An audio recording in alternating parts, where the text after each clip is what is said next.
20장입니다. 20장에도 보면은 이제는 대국, 고레와 같은 큰 제국인 아수르뿐만 아니라 12절에 보면 바벨론에서도 사절이 온다. 그런 내용이 있어요. 그러니까 여러분들이 성경 읽을 때 나라 이름들이나 지명을 무시한 채 읽으면 나에게 좀 위로가 되는 그런 내용들만 나는 읽고 싶다. 그렇게 생각이 든다면 어려워요. 그렇게 읽으면 안 되고요. 일단 1차 해석을 할 수 있어야 되고 사실 그대로 읽을 줄 알게 되면은 조금씩 재밌어지고 큰 하나님의 획 굵은 행적을 볼 수가 있어요. 그냥 조금 나한테 도움이 되는 큐티 스타일의 그런 성경 읽기 말고 얼마든지 큐티 스타일로 읽을 수 있어요. 그러나 일단은 팩트를 알아야 돼요. 도대체 성경은 무슨 얘기인데? 이에 대한 이해가 없는 한 아무리 성경을 읽어라 성경을 읽어야 되는 부담이 있어도 재미가 없어요. 근데 조금 지금 어려워도 이해를 하고 읽으면 재밌게 읽을 수 있어요. 일단 사실을 사실대로 읽는다. 역사를 역사로 읽는다. 그 내용입니다.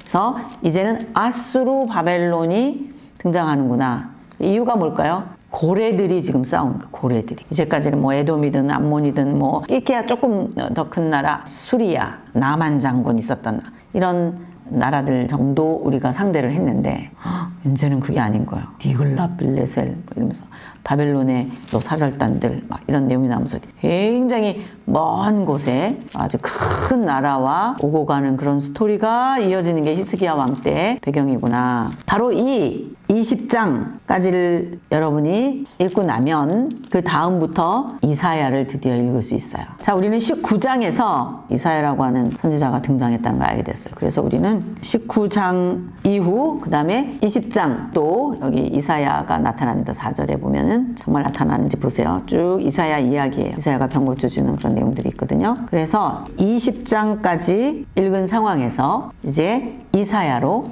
넘어가도록 하겠습니다. 자, 이제 이사야서를 읽겠습니다. 제가 지금 이사야 읽으려고 생각해 보니까요. 11개 하 여기 지금 20장이 있는 거예요. 자, 이쯤에 제가 보여드릴게요. 여기가 11개 한 거예요. 근데 이렇게 보니까 이 사이사이에 느헤미야도 있고 에스더도 역대상도 있고 에스라도 있고 그다음에 욥기도 있고 그다음에 또 욥기도 있고 시편도 있고 잠언도 있고 전도서도 있고 그러다가 이사야가 나온 거예요. 근데 여러분들이 지금까지 성경 어떻게 읽었냐? 제가 지금 말하는 순서를 따라서 그냥 장세기 주례구래 이렇게 읽은 거라고요. 어때요? 잘 이해 안 되잖아요. 지금 무슨 얘기를 하는지도 모르고 이거 읽었다 저거 읽었다 그랬던 거라고요.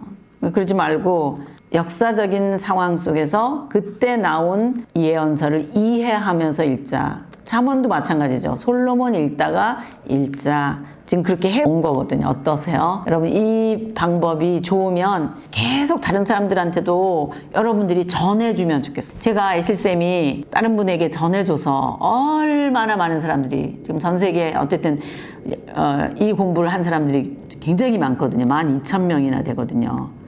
지금도 열심히 하고 계신 분도 계시고 또 열심히 또 저처럼 전하지는 않더라도 본인은 그걸 알고 있으니까 많이 도움이 됐을 거 아니겠어요? 그래서 여러분들 가운데서도 내 남은 인생은 좀 전하고 싶다. 다른 사람들에게 성경을 읽을 수 있도록 도와주고 성경의 의미가 뭔지는 알고 좀 읽게 좀 좋지 않겠나. 읽기는 읽어도 무슨 내용인지도 모른 채 읽었었던 그 수많은 시간들이 얼마나 아까운가. 여러분 속에서 뭔가 어떤 그런 꿈틀꿈틀 그런 생각이 올라오면 좋겠어요. 그리고 저 혼자서만 이거 하지 않고 다른 분들도 같이 친구하면서 동무하면서 성경을 펼쳐나갔으면 얼마나 좋을까 그런 생각 해봅니다. 이게 제가 지금 여기 그냥 아모스서 하고 요나서 이렇게 하고 그리고 다시 이제는 앞으로 와야 되는 거예요. 이렇게 여기 이 뒤를 하다가 다시 또 이렇게 앞으로 온 거예요. 이유가 뭐냐? 이사야 예레미야는 대선지서니까 분량이 많아서 요엘 오바댜 뭐 이런 거는 소선지서여가지고 저 아래쪽에 있어가지고 순서에 밀렸었거든요. 이사야서는 분량이 많아서 맨 앞에 있다 보니까 우리는 뒤에서 읽던 아모스, 호세아, 요나 이거 뒤로 놔두고 이제는 또 앞으로 또 이만큼 지나서 이사야로 온 겁니다. 자, 이사야 1장에서 2장 제가 이제 눈 감고 한번 생각해 보자 그러고 싶어요. 지금이 어느 때인가 역사적으로 북쪽은 여로보암 2세 때쯤 그 다음에 북이스라엘은 멸망 하게 되는 때, 그리고 남유다로 내려왔을 때는 히스기야 왕쯤 되는 때, 우시야, 요담, 아하스, 히스기야 이렇게 돼 있잖아요. 네. 그런 때 아모스의 아들이세요. 이 아모스는 그 아모스는 아닙니다. 예, 이사야가 하나님으로부터 받은 그런 내용이다, 꿈이다, 이상이다.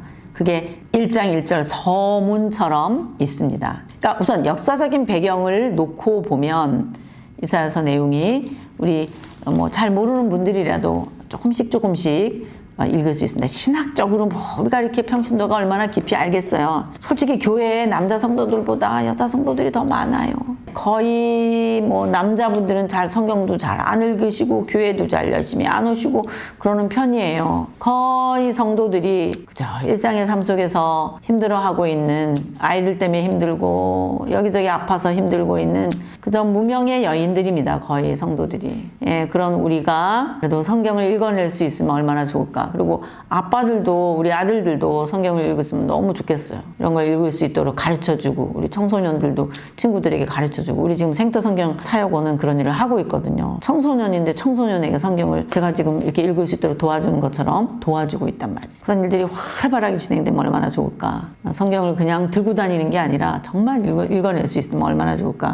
어렵지 않습니다. 자, 이제 이사야 1장만 보더라도 우리가 지금까지 열왕기하 13장, 14장, 15장 그러면서 읽었었던 그 짧은 그 때를 배경으로 해서 그렇게 많은 예언서들이 끼어 들어간단 말이에요. 그래서 이사야서 1장 2절부터 보면은 그 한탄하는, 아이고 그냥 하늘을 불러와, 땅을 불러와, 그래가지고 내가 이 내 자식이라고 이 백성들을 키웠는데 정말 슬프다. 얼마나 더 매를 맞으려고 이렇게 나를 등을 돌리고. 읽을 수 있죠? 네, 하나도 어렵지 않습니다. 나한테 헛된 점을 갖고 오지 마. 성전 뜰만 밟지 말고, 우리가 많이 읽었었잖아요. 이 내용은 예레미야서 7장에도 있는 내용입니다. 거의 그 당시에 예언자들, 하나님의 종들이 이런 내용들을 공유하고 있었음이 분명합니다. 우리나라만 하더라도 뭐 하영조 목사님, 옥한 목사님 하는 시대가 있었잖아요. 두 분 다 내용들 공유하시거든요. 마찬가지입니다. 서로 하나님으로부터 받은 말씀을 인정하고 공유하는 어떤 신학적인 백그라운드라고도 볼 수 있겠죠. 예, 그래서 같이 이런 말씀들도 공유하고 있다는 걸 아세요. 뭐 절기를 지키고 예배를 드리고 하는 이런 모든 것들이 이제는 내가 역겹다. 정말 그 안에 뜻이 없는 이런 헛된 제사는 나는 너무너무 힘들다. 이사야가 얼마나 그 우상을 섬기는, 하나님을 떠난 마음을 갖고 있는 사람들에 대해서 분명한 어떤 의식을 가지고 하나님의 마음을 그대로 보여주고 있는지. 그래서 1장하고 2장을 여러분 봅니다. 이제 여러분 이사야서는 66장으로 되어 있어요. 이제 앞으로 우리가 역사를 쭉 따라가다가 이사야를 읽기도 하고 또 미가서를 읽기도 하고 이제 왔다 갔다 조금 하면서 읽을 거예요. 왜냐하면 이 사이사이에도 실제적인 사건들이 있기 때문에, 자, 이사야가 이만큼이지만 그렇게 여러분들이 배경을 하고 일단 어떤 내용이 서론적으로 있는가. 그래서 1장, 2장 먼저 읽습니다. 굉장히 깊어요. 이사야의 내용이, 모든 예언서들이 의미들이 다 들어있기 때문에 깊은데, 지금까지 우리가 읽었었던 바알과 아세라 우상 섬기고 하나님에게서 마음이 떠난 하나님의 사람들에 대해서 이제는 망한다, 그렇게 하면 안 된다, 너희들의 삶도 이렇게 잘못됐구나, 그리고 예언자들, 하나님의 사람들, 레위인들 잘못하는구나. 그래서 여기 보면 이렇게 간음, 음란, 뭐 상수리 나무 아래서 창피하게 어떻게 하고, 이게 다 어떤 성적인 행위 같은 것들이 굉장히 많이 있어요. 예, 똑같습니다. 어렵지 않아요. 이렇게 보시면 되고, 이제 2장 같은 데 와서는 정말 중요한 말이 있어요. 마지막 날에, 그날이 오면. 성경 읽어지는 집회 때는 오라 우리가 여호와의 산에 올라 하나님의 전에 이르자, 그 찬양을 부르는데요. 이게 2장 2절에서 3절 사이에 있는 내용인 거예요. 진리는, 율법은, 법은, 도는 예루살렘 하나님의 통치 좌소에서만 나오는 거야 라고 이사야서가 노래한 내용이에요. 그날이 오면, 어떤 날이 올 거라는 거예요. 모든 산들 위에 으뜸이 되는 높은 산이 있는데 그건 하나님의 보좌가 있는 곳이다. 그곳을 향하여 모든 전 세계 사람들이 오라 우리가 여호와의 산에 오르자. 하나님 거기서 통치하실 거야. 거기서 진리를 베푸실 거야. 거기서 우리에게 도를 가르쳐 주시고 우리는 생명을 얻을 거야. 가자, 하나님의 계신 성도로. 지금 우리가 이 성경을 읽고 있다는 것이 이 말씀의 응함이라고 생각합니다. 그 말씀대로 된 거예요. 지금 우리가 이방 사람인데 여호와의 산에 올라 하나님의 전에 이르자, 그러면서 이 말씀 읽고 싶어가지고 오늘도 우리가 이거 읽고 있잖아요. 그래서 그날이 오면 크고 두려운 여호와의 날이 오면 하나님만 왕이실 거야. 예, 그 예언이 오늘도 우리에게 응해서 이 성경을 읽고 있습니다. 그래서 1장, 2장 잘 읽을 수 있으면 좋겠습니다.